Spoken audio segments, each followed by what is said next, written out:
kulttuuri on yhtä lailla investointi, niin miten sä näet, millaista pääomaa tämä kulttuuri tuo takaisin muutakin kuin rahaa? No siis no itse asiassa mä haluaisin puhua rahasta. Luovat alat, sen koko on 16,7 miljardia Suomen, niin kuin tavallaan Suomessa, eli noin 3% bruttokansantuotteesta. Se on ihan valtava määrä, se on paljon isompi kuin moni muu. Ja tämmöisestä ei niin kuin puhuta ollenkaan. Tervetuloa Kasvun Metroporiin, kaupunkiin, joka yhden miehen bändinä hajoaa musiikillisiin erimielisyyksiin ja sisäisiin riitoihin. Kulttuuri on investointi siinä, missä teollisuuskin, vaikka sen vaikutusta ei monesti mitata pelkkinä euroina. Aiheesta tänään keskustelemassa Porin oma kulttuurilähettiläs, näyttelijä, ohjaaja ja laulaja Mari Rantasila. Tervetuloa. Kiitos, mukava olla täällä. Mari, sukelletaan heti muistojen syövereihin. Mikä oli sun ensimmäinen kokemus kulttuuriin? Voi että!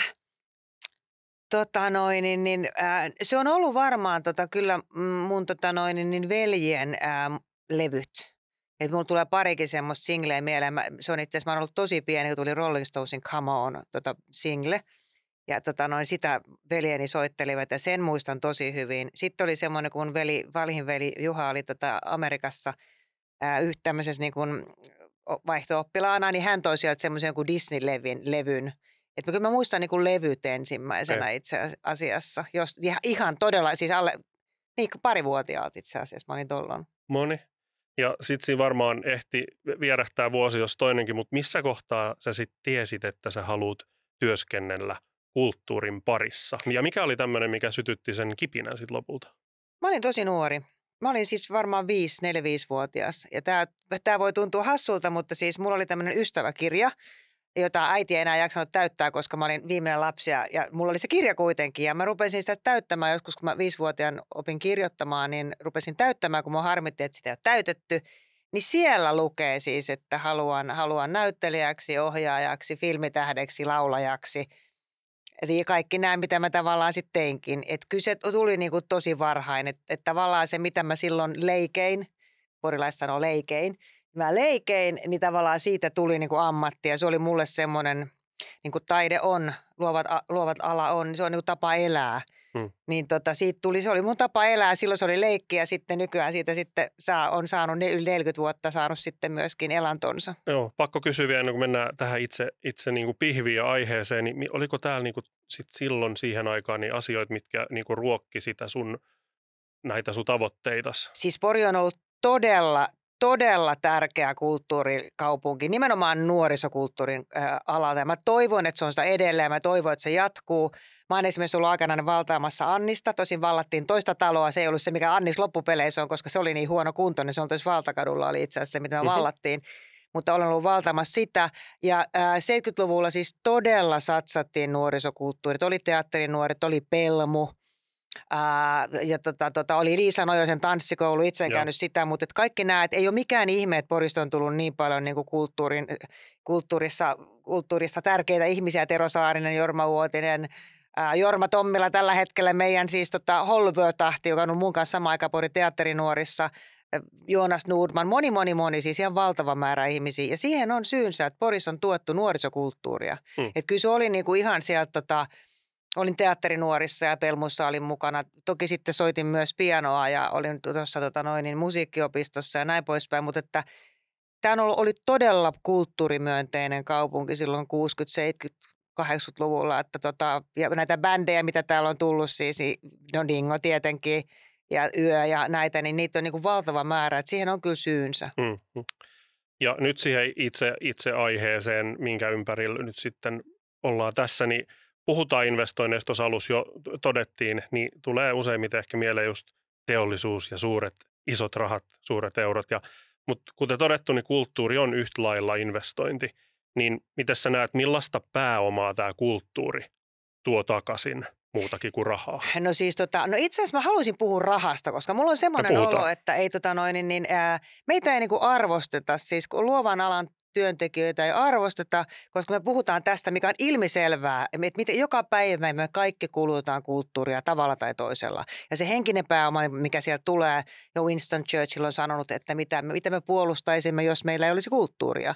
Et se on niinku kaikki sitä, mitä me ollaan niinku puhuttu, mutta se ei niinku auta, koska se on semmoinen, että meistä niinku ajatellaan, että me ollaan semmoisia tyhjän toimittajia, me niinku loisitaan apurahoilla ja me ei tehdä mitään, se ei tuota mitään, ketään kiinnosta. Sen takia mä mielelläni puhun rahasta, koska se on ainoa, numerot on ainoa, mitä täällä ymmärretään, niin puhumme rahasta ja puhumme numeroista.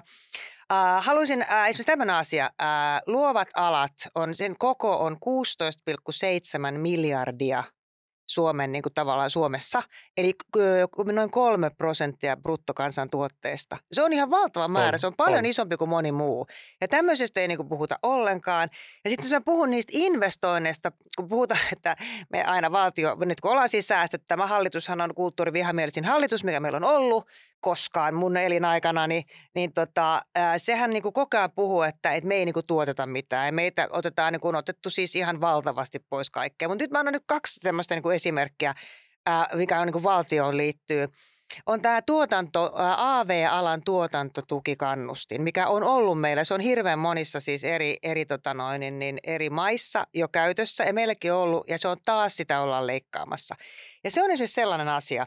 Se tarkoittaa sitä käytännössä, että kun tänne tulee ulkomainen yhtiö, vaikka nyt esimerkiksi kun Lappiin meni tämä amerikkalainen elokuva, missä Emma Thompson kehui hirvittävästi Suomea että kun ne tulee tänne, niin ne saa, sitten kun he on maksanut kaikki laskunsa, niin ne voi niin kuin saa tavallaan vähentää maksuvähennys maksimissaan 25%, mutta vasta sen jälkeen, kun se kaikki raha on tullut tänne. Eli se ei ole, että kun se otetaan pois, se ei ole edes mikään säästö. Ja tämä vaikuttaa myös siihen, että kun suomalaiset tekee elokuvia, niin me saadaan niin kansainvälisiä sijoittajia laittamaan rahaa, kun meillä on tämä tuotantokannustin.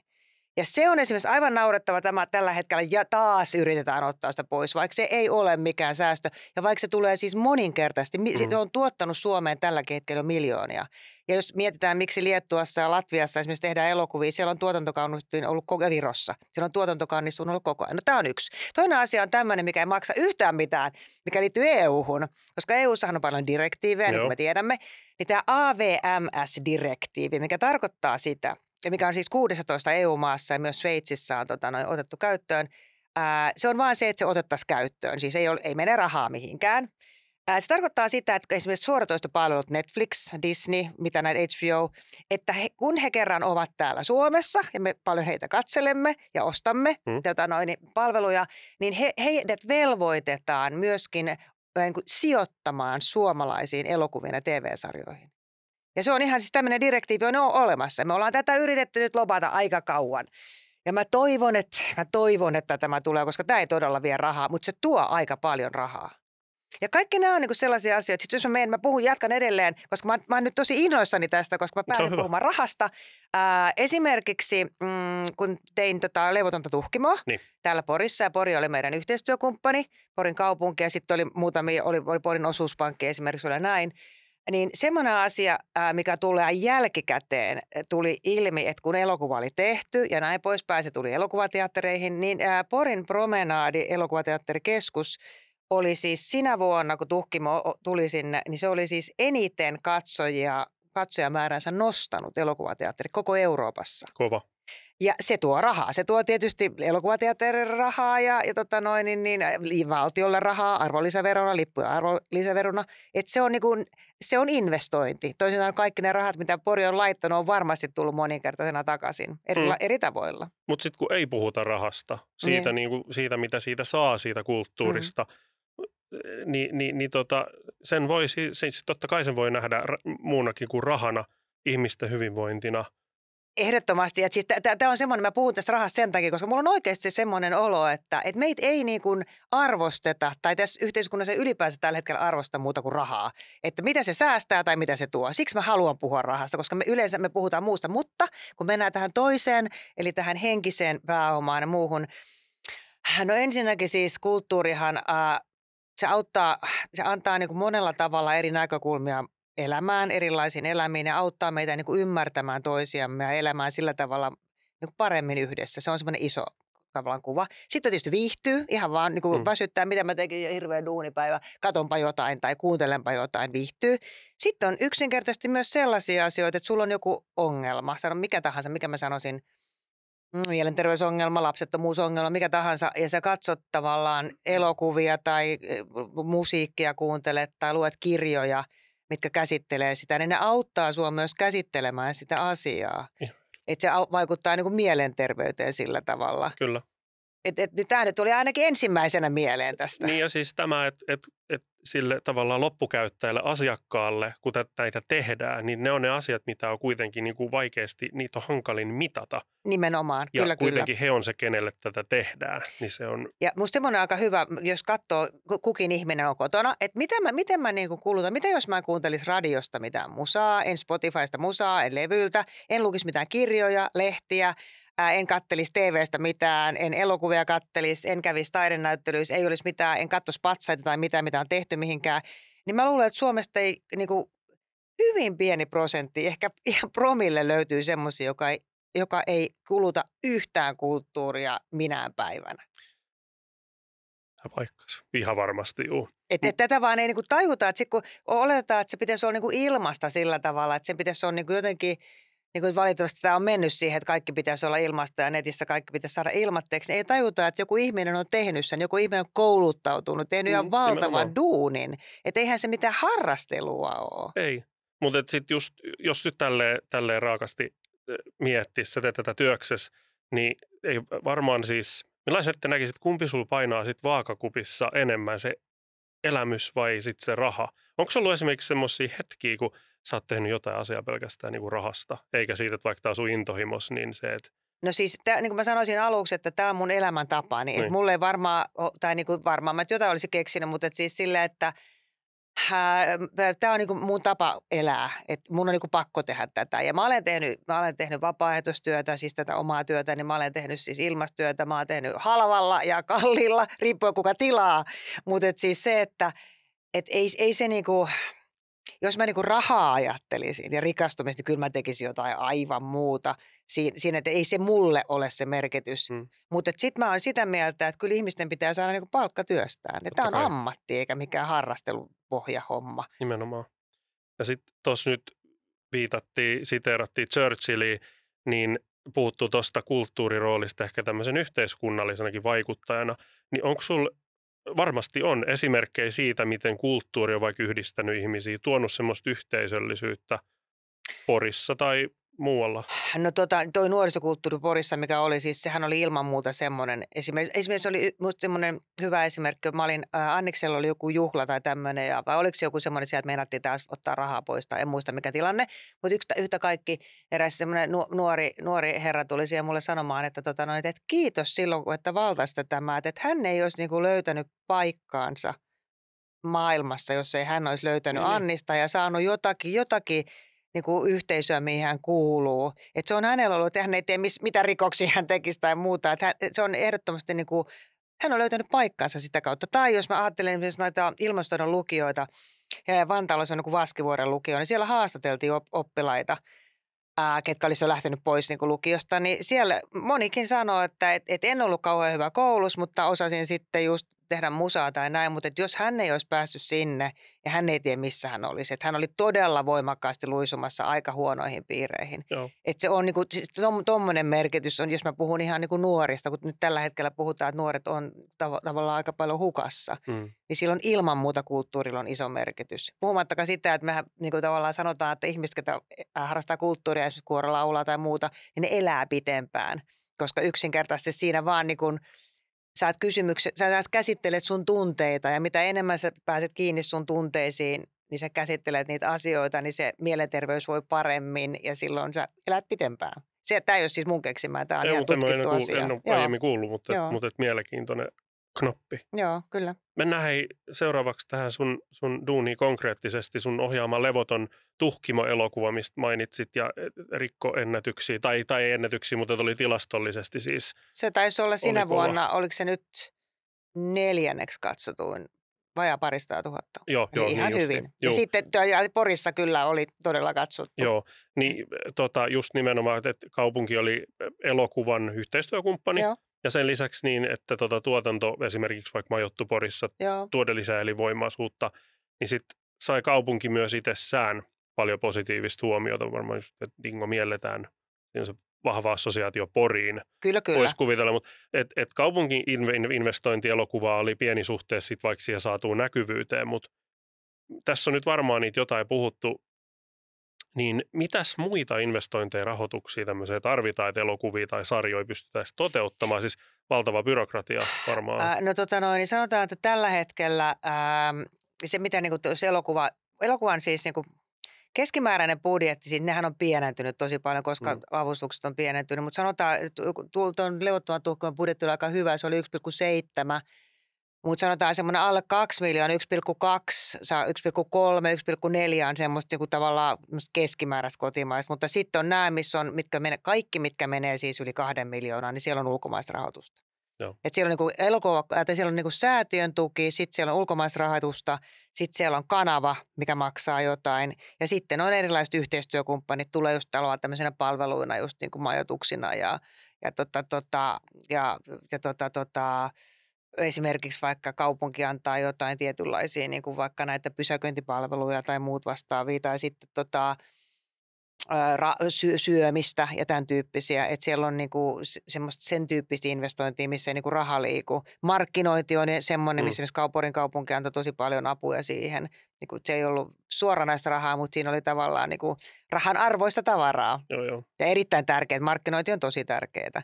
Mutta se on niinku monista eri lähteistä tulee riippuen vähän niinku mikä se sen elokuvan budjetti on. Ja sitten tietysti nyt, kun on tehnyt näitä sotaelokuvia, niin siellähän on tietysti maanpuolustusosasto, puolustusvoimat on mukana ja laitehankinnoissa ja niissä. Mutta sanotaan, että jos on yli 2 miljoonaa budjetti, niin ei siis suomalaisen rahalla pelkästään tee. Ja sitten me puhutaan, jos ajatellaan jenkkejä, niin siitä niillä on, millaiset budjetit, niillä on siis kymmeniä miljoonia. Että jos mietitään, että jotkut sanoo, että miksei tämä näytä siltä, kun tuo amerikkalainen elokuva, niin siihen on ihan syynsä. Kyllä se raha näkyykin sitten myöskin. Joo, eikö tässä levottomassa tuhkimossa, niin just osa tuotannosta tehtiin sitten muualla. Joo. Tietysti, ja sitten Suomessa lähdetään myös ulkomaille kuvaamaan, niin mitkä asiat vaikuttaa tähän lokaatioon, että niin kuin tietysti elokuvan se miljöö sen sanelee, mutta missä tapauksissa sitten lähdetään tekemään? No siis tämä AV-tuotantokannusti, mistä mä sanoin, että esimerkiksi siksi Suomessa on niin paljon kuvattu Virossa, Latviassa, Liettuassa, koska siellä on se AV-kannustin, eli silloin ne saa tavallaan niin kuin se 25% hyvitys tavallaan siitä, kun se on tehty. Mutta esimerkiksi tuhkimon suhteen,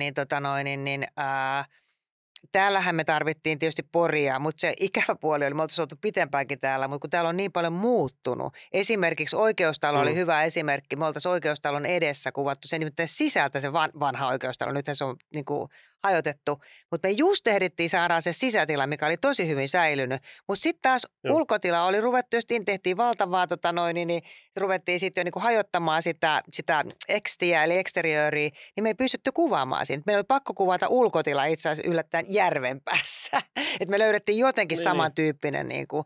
Ja sama oli tiettyjä semmoisia esimerkiksi niin mielellä, niin kun mä olisin mennyt Annikselle kuvaamaan, niin ne semmoisia graffitteja ei ollut 80-luvulla. Että se oli siis tavallaan se oli niin kuin mahdotonta mennä sinne, koska me kuitenkin haluttiin olla niin kuin, että ihana kirjaston seinä oli kirja, se oli just semmoinen kuin se oli silloinkin. Se oli ihan mahtava. Kuukkari on aika hyvin säilynyt. Joo. Ja sitten oli tavallaan tommosia niin kuin, ja yllättävän hyvin oli säilynyt porkkakin. Se oli vaan vähän kivemman näköinen, kun siellä oli paljon enemmän puita, mutta siis tämmöiset vaikuttaa tietenkin tuohon epookkiin. Sitten on semmoinen, mikä vaikuttaa, siis vaikka kuvataan vaikka Virossa tai näin. Esimerkiksi nyt on näyttelen yhdessä elokuvassa, mitä piti kuvata Virossa. Mutta se heidän arkkitehtuurinsa on niin erilaista kuin nyky-Suomen, että se ei tavallaan mene läpi, että se ei ole Suomen näköistä. Totta kai sen pitää näyttää sitten ikään kuin Suomelta, jos me ajattelemme, että tarina tapahtuu Suomessa. Joo.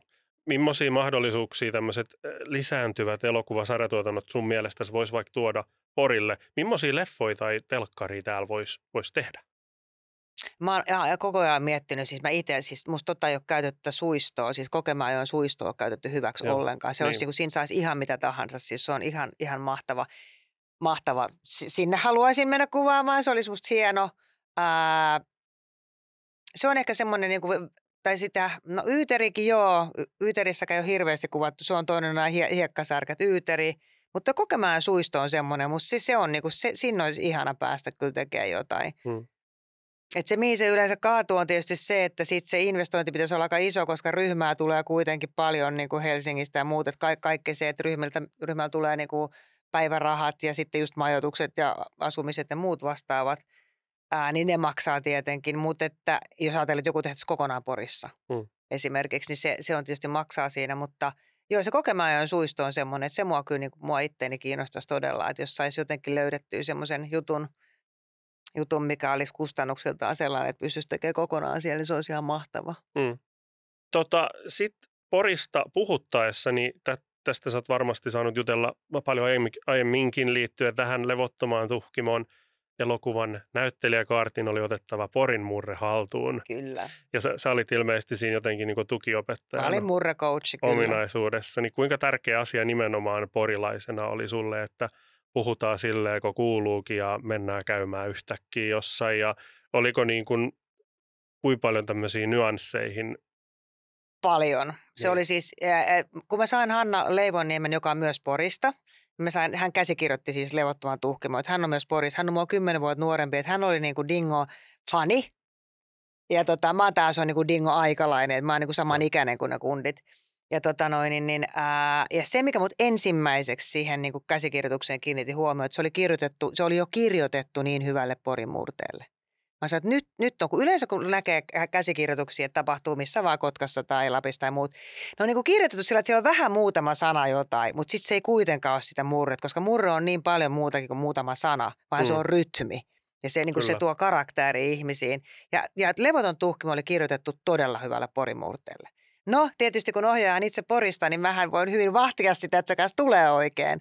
Koska joskushan on niin, että jos ohjaaja ei osaa sitä murretta, niin sen on vaikea huomata. Ja niin kyllä me tehtiin tosi paljon työtä siinä. Siis ihan, me käsikirjoittaa Hanna Leivoniemen kanssa, luettiin koko käsis siis, niin kuin luettiin se ja sitten näyttelijät sai sen. Ja sitten toki oli myös sellaisia, niin kuin ketä oli Porista. Sellaisia näyttelijöitä oli esimerkiksi Nipan äitiä näytellyt, Mia Lindström oli Porista, niin hän tietenkin osaa sitä ja muutama muukin näyttelijä.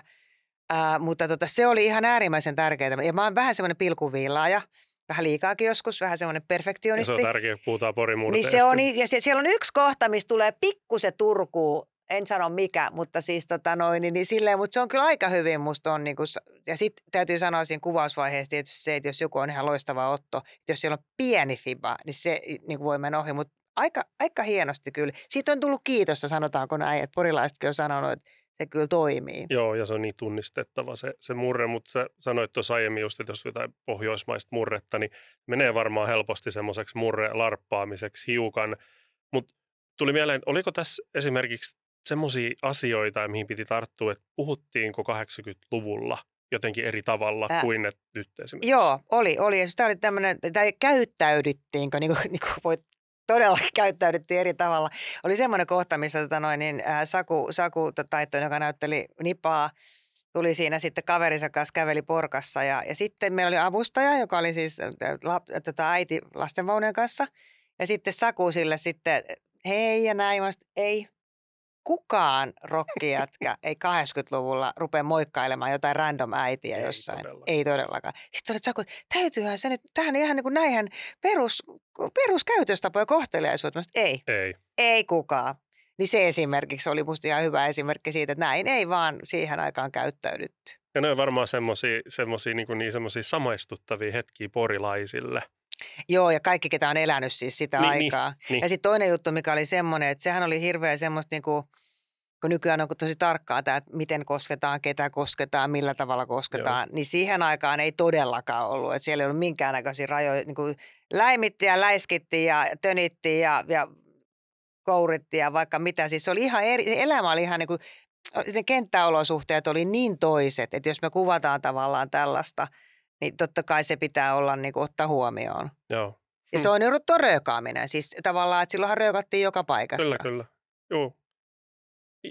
Mutta huomasitko sitten tässä projektin aikana tai jälkeen, vaikka tältä niinku ryhmältä, joka on tullut Porin ulkopuolelta, tämä tuotantotiimi vaikka, niin erityistä suhtautumista Poriin tai porilaisiin oliko stereotypiat vahvoina vai löytyykö tämmöistä ymmärrystä ja ihailua? Aika paljon löytyisi. Meillä on aika paljon raumalaisia muuten meidän ryhmässä, mikä oli huvittavaa. Noniin, Niin oli kuvaaja ja lavastaja muun muassa ja Leikka oli Raumalta. Niin, terveisiä heille. mutta yllättävän paljon tuli siis tätä, että miten kaunis kaupunki tämä on. Ja ihmiset kävi sitten, meidän ryhmäläiset kävi esimerkiksi Kirjuluodessa uimassa, itsekin kävin. Että tässä keskustassa tuosta vaan voit mennä tonne.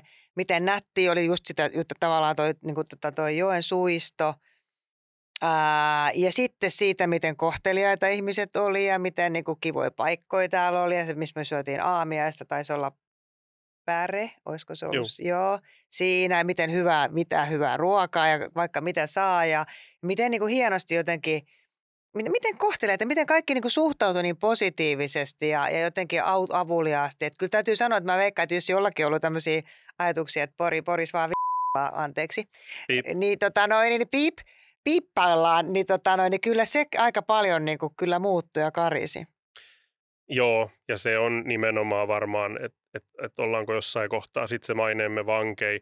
Ehkä ei enää itse nähdä semmoisia, mutta että se miten muut näkee meidät, niin se on varmaan vahvempan elää se. Ja se varmaan liittyy tuohon just kun raumalaiset puhuttiin, niin siihen väsyneeseen ässät-lukkoasetteluun. No joo, ja tavallaan siis, jos sen tekee niinku huumorilla, niin miksei, mutta tavallaan se on niinku huumori, että pitää myös ajatella. Ja toinen asia, kyllähän se liittyy myös aikakauteen. Että kyllä tavallaan kasari oli aika erilaisia porilaisia kuin nykyään on. Että kyllähän se uusi sukupolvi on erilaiset. Jos ajattelee toi sodan käyneiden niinku isien ja äitien lapset, niin onhan niitä nyt esimerkiksi kohdeltu ihan toisella tavalla kuin mitä nykyään kohdellaan. Että kyllä se kaikenlainen lyöminen ja läiskiminen oli aika semmoista normia siihen aikaan, että nykyään se ei ole enää ollenkaan semmoista. Että kyllähän tuo uusi sukupolvi on toisenlainen. Joo. Ja nyt kun puhuttiin tuossa just alussa sun sukupolvestasi ja vähän tästä, miten ajat kehittyy ja jonkun aikaa vietit Porin ulkopuolella, mutta kun tulit vaikka niin kuin takaisin tuotannon parista tai muutenkin, jos tarkastelet tätä Poria, niin mitkä on tällä hetkellä niin kuin Porin vahvuuksia tämmöisen niin kuin kulttuurin vinkkelistä? No kyllä tuo Annissa on musta edelleen, että kyllä se on edelleen niin kuin todella, todella tärkeä, että nuorille niin kuin on tuommoinen paikka, missä voi olla, että sen ylläpitäminen, että kaupunki satsaa siihen, niin se tulee niin kuin monella tavalla takaisin ja myöskin siinä, että se ihmiset niin kuin löytää semmoista, kenen on vaikea löytää paikkaansa, niin voi löytää sieltä paikkaansa. Sen säilyttäminen on musta tosi tärkeää. Ja sitten ja ylipäänsä musta tommonen niinku kulttuurin arvostaminen nuorille ja niiden tekeminen. Sitten jos miettii sitä, että Porihan on silleen jännä, että täällä on aika paljon niinku teattereita, jos joku rakastaa teatterit, joka niinku tämän kokoiseen kaupunkiin aika monta tuommoista ryhmää.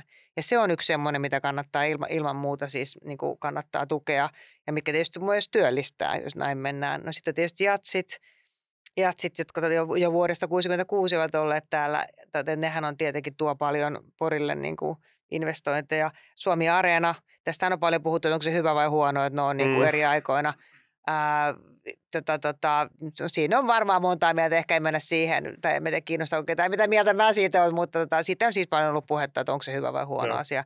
Mutta joka tapauksessa tavallaan se tuo ilman muuta semmoista näkyvyyttä. Sitten on tosi hieno kyllä nyt tuo ranta, miten sitä on niin kuin laitettu, niin musta sitä niin kuin Pori on niin kuin pitänyt huolta, puistot on tosi kauniita.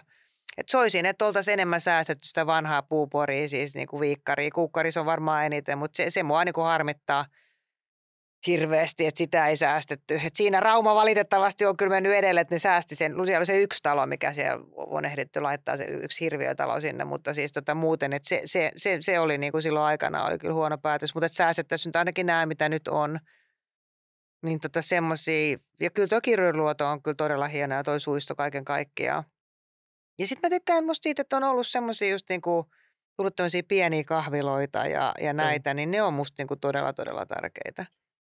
Ja sitten tietysti mä ajattelen sitä, että kaiken kaikkiaan niin toi tanssipuoli, mikä on lähtenyt täältä, että tosiaan, että ollut niin 70-luvulla harvassa tämän kokoisessa kaupungissa oli mitään jatstanssia. Ja kyllä senkin tavallaan, niin kun täällä on näitä ryhmiä, niin niidenkin tavallaan niin tukeminen on tosi tärkeää. Sitten oikeastaan niin mä oon koko tämän ajan miettinyt, että mikä tämä mankka on ja mitä nämä kasetit on. Ai että kyllä mä noin kasetit muistan. Mä muistan, kun niitä vouvat, tai otettiin silleen niin kuin kun ne rupesi niin vouvaamaan, niin sitten kynällä käännettiin näitä. Niin Joo, justiin. kyllä, joo. Mutta siinä on pelit ja vehkeet oikein tuonne tuplapesä. Nimenomaan, toi ihan vanhaa. Mä muistan, ne ensimmäiset oli sellaisia yhden pesän. Niin justiin. Laitaako soimaan? Katsotaan mitä tulee. No, tosta joo.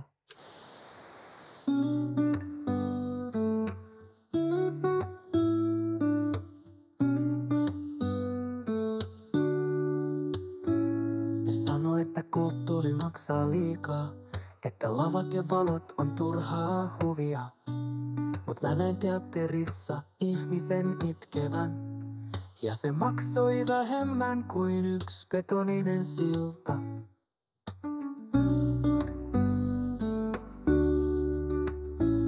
Ne laskee euroja, mut ei tunne arvoa. Kun laulu soi, se kantaa yli harmauden. Kaupunki elää, kun sen sydän sykkii. Ei se kasva pelkistä, kaavoista ja kivistä. Kuuluu erä vai kulttuuriperintö? Kumpi jää, kun kaikki muu katoaa? Mä laitan rahani siihen, mikä liikuttaa. Ja se ei oo Excel, vaan elävä tarina. Postikortti tuli museon takahuoneesta. Siinä luki kiitos, että sain olla osa tätä. Ei se ollut investointi, vaan rakkauden teko. Ja rakkaus, se tuottaa enemmän kuin mikään numero. Kuuluu erä vai kulttuuriperintö?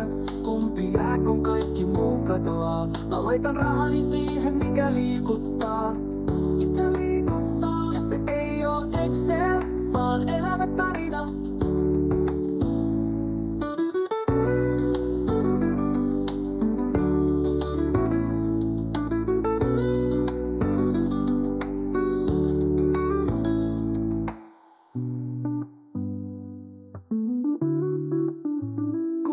Vai kulttuuriperintö? Kumpi jää, kun kaikki muu katoaa? Mä laitan rahani siihen, mikä liikuttaa. Mikä liikuttaa. Ja se ei oo Excel, vaan elävä tarina.